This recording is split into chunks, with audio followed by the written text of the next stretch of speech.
Let's make Black Sesame Macarons with a pistachio buttercream filling. Camilla wanted Black Sesame and she requested Macaron specifically. Sesame's really good for your hair. Just so you know. For the dry ingredients, we're gonna process together a cup of sugar, 3/4 cups of almond flour, and 1/4 cup of black sesame. So now that we've blitzed all the dry ingredients together, we're gonna have to sift it to get rid of any large clumps. When you get grains that are too big to fit through the sieve, just get rid of this. So this is what it should look like. And then we have to separate the egg yolks from 3 large eggs. I found that these faux spoons are the perfect vessel for doing that. And then we just have to make the meringue. We're gonna need our whisk attachment. And what I did here is I mixed cream of tartar into a 1/2 cup of sugar, and we're gonna slowly drizzle this in. If you did this correctly, you'll get a silky smooth meringue with stiff peaks like this.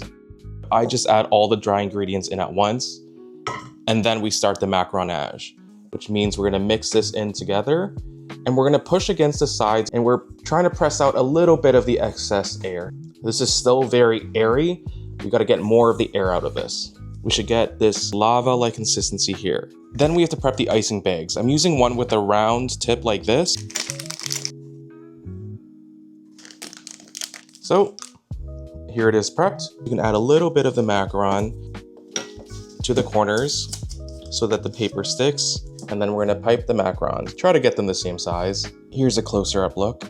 So I've piped them all out, and now we're gonna have to bang this on the table to release the air bubbles.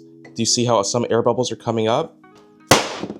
And now we're just gonna let the macarons air dry to form a skin. Do you see how this skin has become eggshell-like? The gloss is gone, doesn't stick to you at all. That is what you're looking for.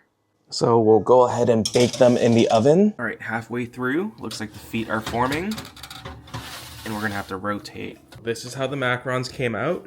I made a basic vanilla buttercream with just butter, icing sugar, and vanilla. I'm also gonna add this pistachio stuff. Just mix that in there.